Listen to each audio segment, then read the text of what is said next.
जो हो रहा है, ये जो बांटने की कोशिश इस बयान से, ये दोनों भाई जो बहुत एक दूसरे से नाराज थे, झगड़ते थे, केवल अपनी अस्मिता बचाने के लिए, मराठी अस्मिता के नाम पर, और ये 72,000 करोड़ के इस बैंक को जैसे कहेंगे जो उनको फ्यूल देता है अपनी महाराष्ट्र की राजनीति या मुंबई की राजनीति चलाने के लिए, उसको बचाने के लिए ये बयान किस वजह से दिया गया?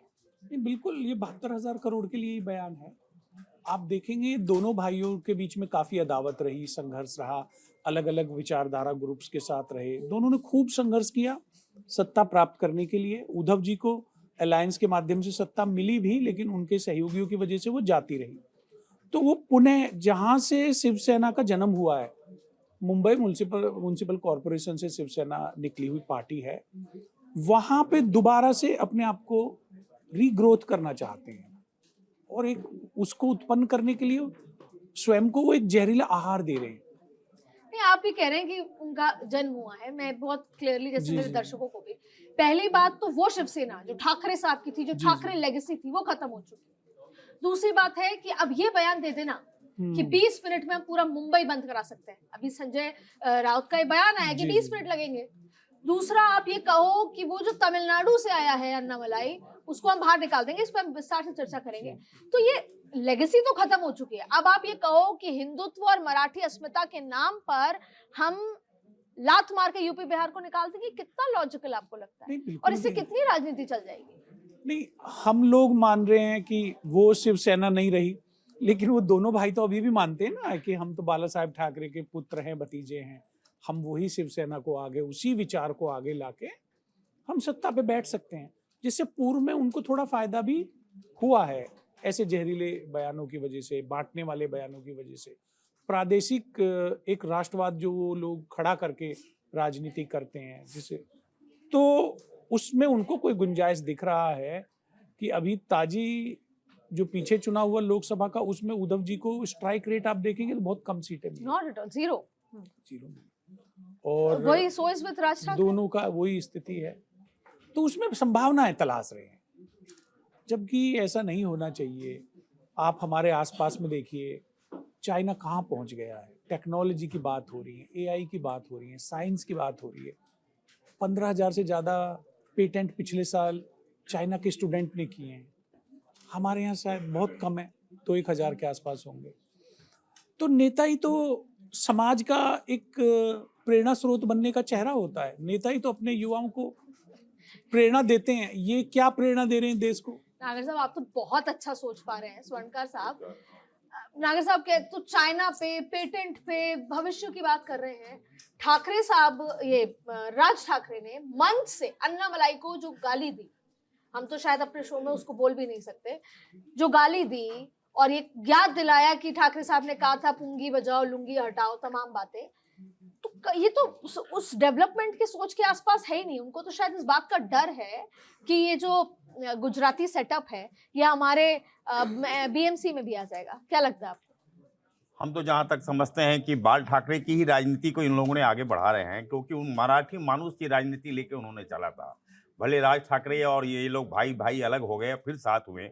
अब वोट बैंक की राजनीति में मराठी वोट के अलावा उसको उत्तर बिहार या साउथ की कोई वोट या गुजराती वोट मिलेगा नहीं। इसलिए वो सारे मराठी वोट को बांधने के लिए एक साथ उस तरह की राजनीति कर रहे हैं, चाहे लात मारना हो या और भी बयान हो। इस तरह से अलग अलग बांटने की कोशिश कर रहे हैं कि सारी मराठी वोट हमको मिल जाए, और उसकी राजनीति ही मराठी मानुस लेकर ही चली थी।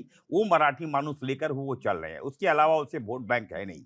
जो पिछले इलेक्शन में देखने को मिला कि कोई सीट नहीं मिली। तो ये हमें जहां तक लगता है, शुरू से ही राज ठाकरे की एक ही राजनीति रही है मराठी मानुस का। उसके लिए वो कोई भी गंदा स्पीच दे सकता है, मारपीट कर सकता है, बॉम्बे बंद करा सकता है। मैं तो बॉम्बे में रहा हूं और मैं देखा हूं कि वहाँ हिंदी बोलना भी प्रॉब्लम है। किसी स्कूल में भी आप जाएंगे तो हिंदी भाषी स्कूल नहीं मिलेगा, वो मराठी पढ़ना कंपलसरी है। ये सारी राजनीति सिर्फ मराठी को लेके, मराठी को एक मंच पे लाने के लिए। जबकि कहा जाता है कि बाल ठाकरे की जो जड़ है वो यूपी बिहार से ही शुरू हुई थी, लेकिन वो राजनीति मराठी का करने लगे, और ये सारी इलेक्शन के कारण सारे पॉलिटिक्स हो रहे हैं।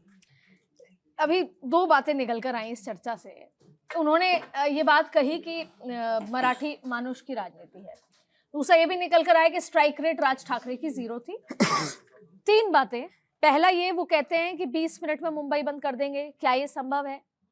ये बाला साहेब ठाकरे के जमाने में संभव था और अब तो मुख्यमंत्री ने चुनौती दी है कि ये असंभव है और नहीं भी कर पाए। उन्होंने पहले भी कई बार इस बात के लिए कहा है, शिंदे के लिए कहा था कि वो घुसेंगे तो हम बंद कर देंगे, नहीं कर पाए।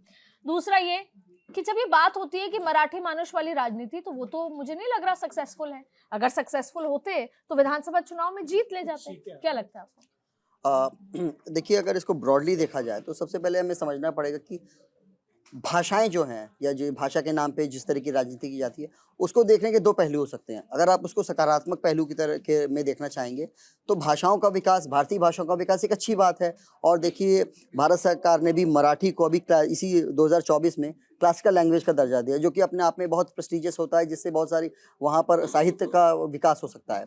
ये आपने कब दिया था? ये 2024 में, अक्टूबर 2024 में मराठी भाषा को, जैसे क्लासिकल लैंग्वेज का एक सिस्टम है भारत सरकार में, जिसमें जब चुनाव आने वाले हाँ, थे। हाँ, तो वो दिया, उसके विकास की बात की। परंतु क्या है कि ये पॉजिटिव पहलू है और भाषा ब्रिज के रूप में काम कर सकती है एक दूसरे से कनेक्ट करने के। लेकिन इसका अगर भाषा को आपको नकारात्मक तरीके से देखना है तो फिर वो एक दीवार के रूप में भी काम कर सकती है कि आप लोगों को अलग करने की।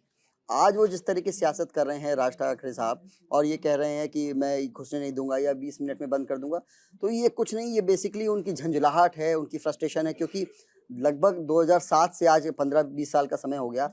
वो क्या है, वो एक ऐसी मिसाइल है जो हर बार लॉन्च होती है लेकिन कभी सक्सेसफुल लॉन्च हो ही नहीं पाती है। तो उन्होंने सोचा कि मैं अलग हो जाऊंगा, जब जो उस समय की शिवसेना थी, अलग होकर के अपने आप को स्थापित करूंगा। वो कर नहीं पाए और उनके जो तथाकथित नेता हैं वो कुछ छोटी मोटी गुंडागर्दी करके अपने पांव जमाने के लिए उन्होंने बहुत प्रयास किया। तो सबसे साधारण, सबसे आसान तरीका क्या था कि कमजोर वर्ग के ऊपर हमला करना। साधारणतः यूपी बिहार का आदमी वहाँ पर अच्छे वर्ग में तो है ही, लेकिन बहुत बड़े सेक्शन में जो वहाँ पर कामगार के रूप में काम करता है, जिससे मुंबई की लाइफ लाइन जो चलती है, यानी कि जो आपके लोग, आपकी हेल्प हो गई 12% जीडीपी हाँ, ग्रोथ ग्रोथ उनकी तो वो वजह से। हाँ एग्जैक्टली मैं क्या बता रहा हूँ, क्योंकि छोटा व्यक्ति ही अपने कंट्रीब्यूशन करके बड़ा ग्रोथ करता है। तो उनको मारना, उनको पीटना, उनसे झगड़ा करना बहुत आसान है, क्योंकि वो बेचारा तो अगर पुलिस में भी जाएगा तो वहाँ पर पुलिस में भी ऊपर ये लोग कंट्रोल करके दबा सकते हैं। इसीलिए क्या है, वो ऐसी ओछी राजनीति कर करके अपने आप को लाइमलाइट बनाना चाहते हैं। लेकिन ये बात समझने की आवश्यकता है कि महाराष्ट्र के लोग इस राजनीति को नकार चुके हैं और उन्होंने हमेशा नकारा। अगर ऐसा नहीं होता तो लगातार वहाँ पर एक राष्ट्रीय पार्टी वहाँ पर राज नहीं कर रही होती। वहाँ पर भारतीय जनता पार्टी का अगर आप परफॉर्मेंस देखेंगे तो वो ग्रो ही कर रहा है। और अभी भी राज ठाकरे, बाल ठाकरे, आप बाल ठाकरे कह रहे हैं, राज ठाकरे और क्या नाम से उद्धव ठाकरे साहब आ गए हैं साथ में, लेकिन उनको ये समझ में नहीं आ रहा है कि हम अपनी राजनीति को किस दिशा में लेकर के जाएं।